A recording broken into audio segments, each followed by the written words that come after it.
You're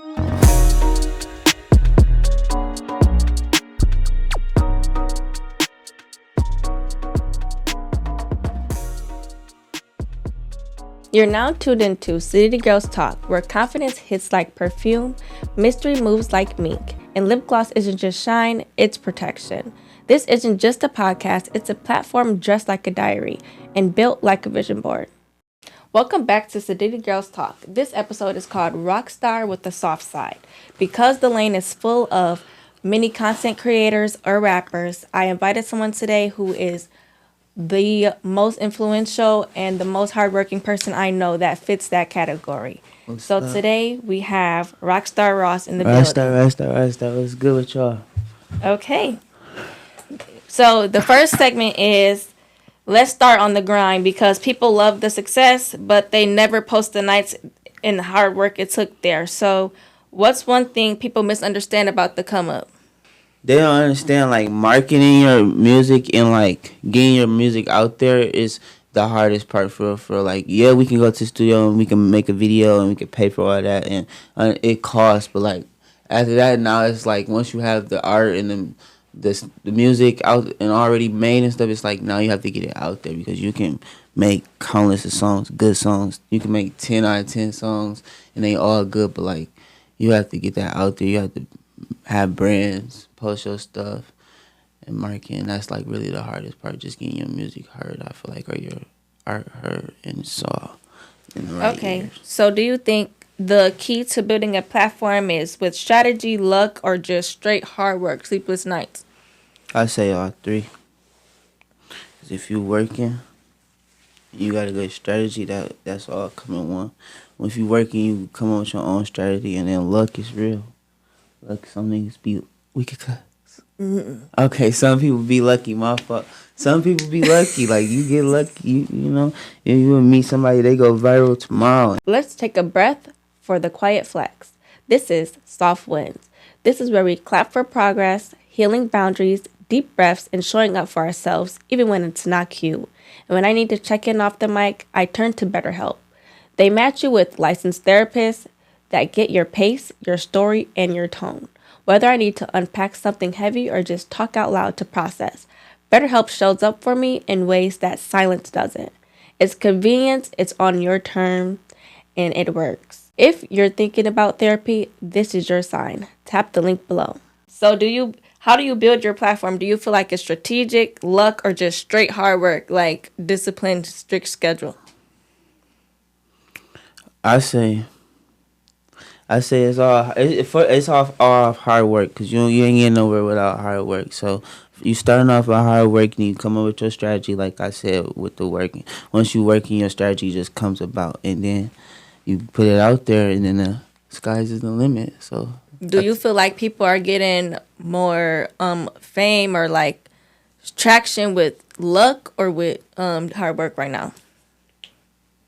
That's kind of hard to say. I think it's all about luck. You got to get in where you fit in, because everybody run kind of short. You know, they get in, they get out. We forgetting about everybody.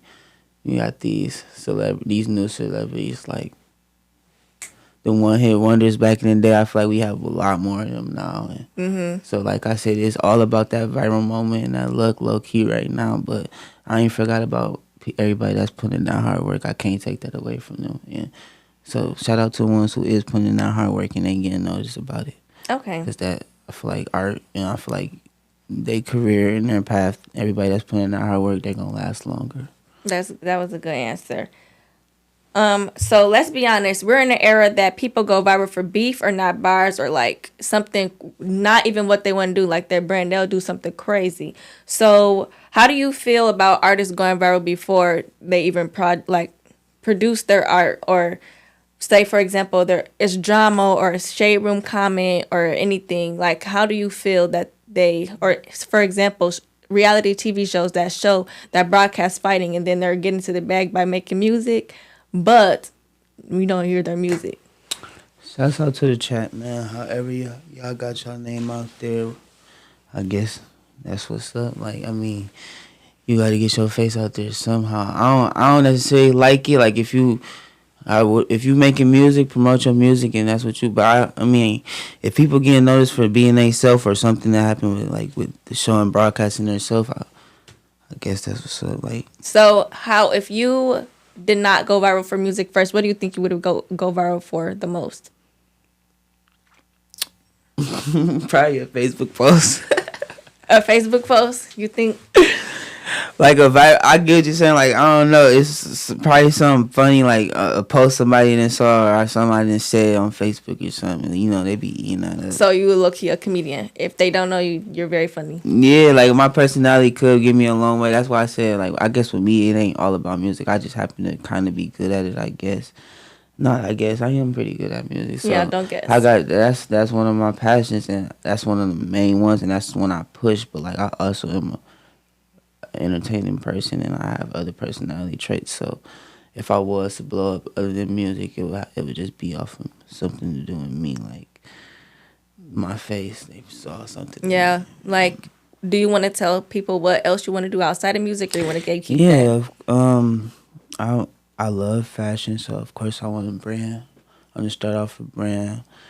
I want to get into marketing so I can furthermore like figure out how to promote my brand and myself more better, and my peoples around me to figure out how to get us across the board with our names.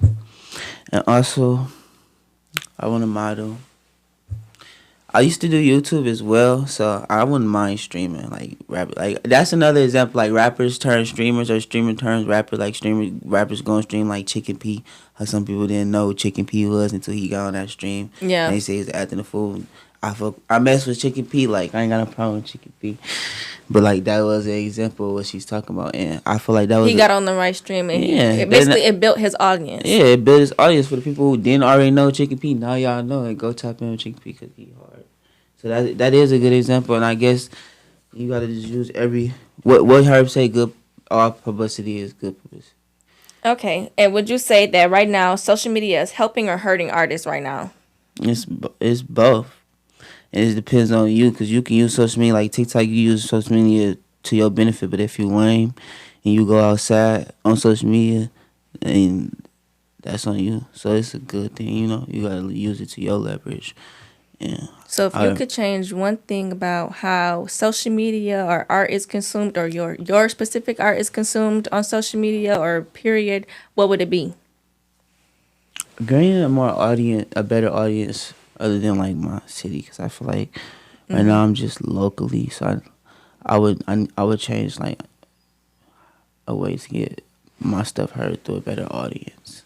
Okay, you feel like you wish you could direct message the individuals you think will like it the most, like, or show up on their algorithm. Yeah, like they need to change the algorithm. Like they need to figure out, I need to figure out how to push my music to a certain algorithm that I feel that needs to hear my stuff. And I feel like Instagram kind of does a good job at it, but as far as like paying for ads, I would like use like a change. You said a change, right? Yeah, what would you change? I would just change like the part is for paying with ads. Like I feel like once you get a certain amount of traction on your pages, Instagram should just let you free. Yeah, it should just let you brand. As long as you getting a certain amount of action and traction audience on your page, it should let you just brand and push your music for free and your stuff for free. I kind of like the TikTok. If it's no, I'm gonna let you keep going. I read the questions. I'm gonna say that. Okay. So, because sometimes the algorithm is allergic to authenticity, but artists like you prove that real still resonates. We got an email this week, and it was about someone stating that they were a content creator. They started during the pandemic, but they blew up too fast. Now they're losing traction. They feel stuck. Their numbers aren't hitting anymore. I guess they're no longer in the creator funds on social platforms, and they feel like a fraud, but they don't want to go back to their 9 to 5. So what would you tell them? I feel like you have to find yourself again. I feel like if you feel like you blew up and you blew up too fast, and like you probably blew up for the wrong reasons, or you didn't blow up for what your attention, what you were their trying niche. To blow. Yeah, so I feel like you gotta sit back, take a look at yourself, restart, focus on what you was originally trying to make a name for, and focus on that. Like you said, blowing up off of things that don't got nothing to do necessarily with what you were trying to blow up for, that could really distract you and throw you off. So you gotta just, I would say, focus back up, young man or young lady, whoever you are, and lock in back in yourself. Let's get plugged in. The segment where we show love to creators, entrepreneurs, and innovators who keep us inspired and lit. And speaking of lit, this spotlight is powered by J.E. Candle Company. I don't record, journal, or meditate without one of their candles nearby. Their scents are a small batch, vibe heavy, and created with love. This is the energy you light when it's time to create or reset. Follow their Instagram below for upcoming scents and drops. And I would say you're not a fraud. You're a human in a culture that treats people like content machines. And I think that your engagement may slow down, but again, like Rockstar Ross said, just take a step back and re-clarify your purpose. And if you would like to submit your story to The Real Tea, please submit your tea or advice to Saditty Girlz Talk podcast at gmail.com, or you can text, call, and leave a voicemail to 616-287-0434. Facts. Yeah, you got it, bro. I feel like if you originally blew up, then you got it. You was in the right focus before, so just find that mesh again, like she said. Okay. The next segment is regarding archives. It's like legacy through nostalgia. So we're going to talk about a timeline that just screams timeless, the 2010s. What moment from the early 2010s that still influenced your sound or style today? Ooh, I say my first ever influence like that I like found myself and like knew what I wanted to be was the Young Money era. That's our favorite era. Yeah, that's my favorite era. I like the Drake, Nicki, and Lil Wayne. I love that era. And then right after that, I say Young Thug. When Young Thug came out with Rich Game and them, like I was probably the only one in my school. Like I was probably in middle school. I'd say messing with Young Thug, and that Young Thug really influenced me. Like right next to Wayne and Young Thug, so I would say that era with Rich Game went crazy. Then right after that, you know, the Detroit era, Team Eastside, Babyface Ray, all them. That was a good influence on me as well with my Michigan. I'm from Michigan, so, you know, I tapped into that side, and that went for, now that's all I really listen to now as far as, like, alternative rap, but, like, real street rap, like, it's from Detroit, like. So what made you go the alternative route besides, like, the original or like most predicted Michigan sound? What made you produce your sound? I know you stated that Young Thug and Lil Wayne were your influences. It was really like Young Thug because around that time Young Thug was really the only one doing it. Then, you know, of course, back to what she said, like what era I would say next, that 2016 SoundCloud era, like I really was involved in that the most. Like once that came out, like Uzi, Yachty, all them, Playboy Cardi's my favorite rapper. Once I heard that, everything just changed. My whole swag, demeanor, like the way I like listen to music, and just my lifestyle just changed like that. I guess that was really like the most influential.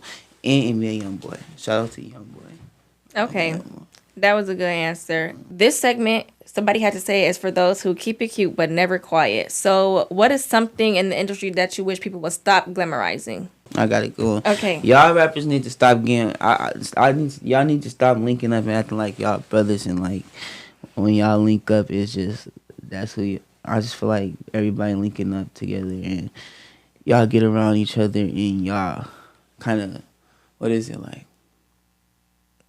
Adapt. I don't like y'all kind of rub off each other, so now everybody acting the same and everybody just locked in. So fake identity. Yeah, like I just feel like people, these certain rappers give it certain rappers, and now y'all creating new identities, and now y'all just so locked in. But it's like I know networking, y'all meet new people, and y'all might be locked in. You know what I mean? But y'all be just acting like y'all brothers, and like I just see through some of these relationships with different artists and different people, and I don't know. Y'all put y'all brothers on, promote y'all real people. Like.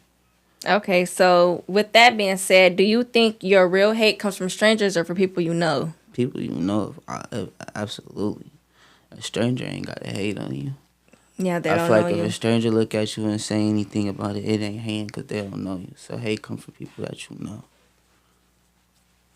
Okay, and what do you wish people would stop projecting onto artists or expecting out of them, or specifically you?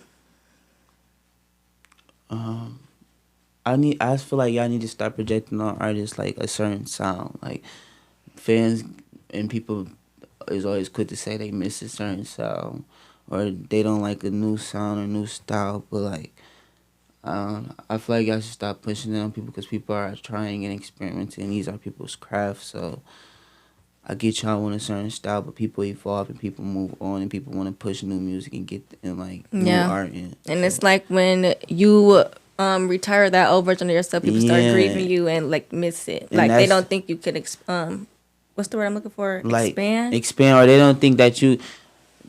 I feel like y'all need to stop saying peak. Like this artist peaked. This artist peaked. Like I mean, that might be true for some artists. Like some artists just might just be garbage now than what they were before. But like I don't think it's such thing as peak. Like if you it's evolving and like it's either you get with it or you get left. Like come on with the new state. Keep it up. Keep it up with the new. That was a good answer. The next segment is regarding soft wins. This segment is where we celebrate the quiet victories, the ones who that don't make the feed and but keep us going. So what is something that reminded you recently that you're doing better than you think? I just feel like God is showing me that I'm going in the right direction as far as with my lifestyle and opportunities and like different networking and different positions and places I just be put in and it just everything just be aligning. Like I talk to God, ask him to show me that I'm still going in the right direction and it'd be little certain opportunities or certain things that certain people are telling me or certain things I'm hearing about my art or I end up in certain rooms with certain different person and like that. It's just like everything be seem like it's aligning or and every time I feel like I'm not going in the right direction, I just get shown that like to actually keep going because it is people that like feel like you are the shit and you are doing the right thing. So when I just feel like I'm giving up on myself, I ask for the signs and certain. I do take a lot of stuff as a sign. Like I might be delusional, but like I feel like with this life and this and what I'm going for, and like my art, you got to be a little delusional. You know, you gotta live life a little delusional. The next thing I would say is, how do you keep your creativity alive when life is lifing? Creativity never stop. When life is, you could be in the most terrible position. As far as like as a music artist, that music always playing in your head. Like I just try to make out of every situation, I try to make it turn it into like some type of art. Like so, if life in, I'm going to the studio right after whatever happened. I don't know. I just got in a car accident. I'm going to the studio to rap about it. Well, that's a good You way just to gotta put find it. creativity out of everything. Okay, our final segment, Sip Happens, is where artists, well, for example, this episode, artists have shown every version of themselves. This is your first interview. You show yourself as an artist, you show yourself as an individual with amongst your friends.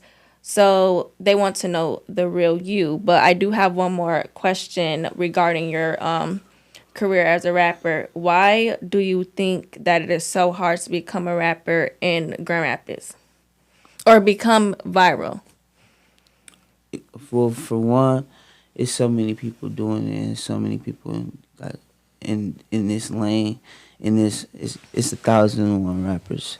So it's like when it's a new rapper on the scene or somebody see a music video or see your stuff on their timeline. I feel like I am most popular.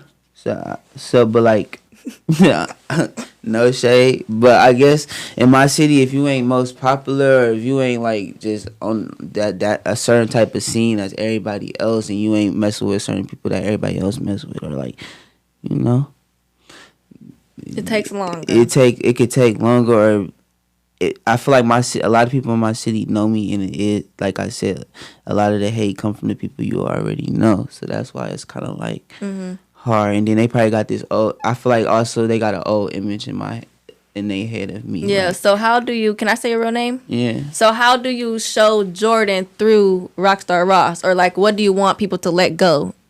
I mean, I don't necessarily want people to let go of anything because I'm still the same young me. I'm still the same young me.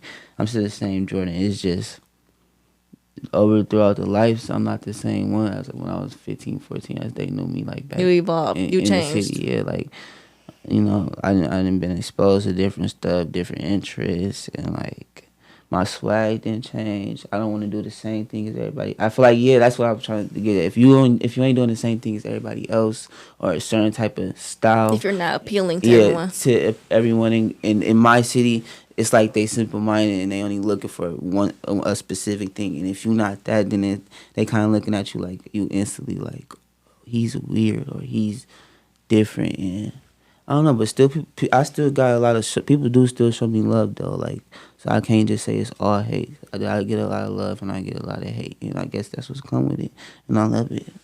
Well, that's good. I'm so happy you came today. I couldn't imagine having this topic with no one else. So, Rockstar Ross, thank you for keeping it real and reminding us that confidence does not mean you're invincible. Right. So, again, and remember, creativity isn't a trend, it's a lifestyle. Thank you for coming.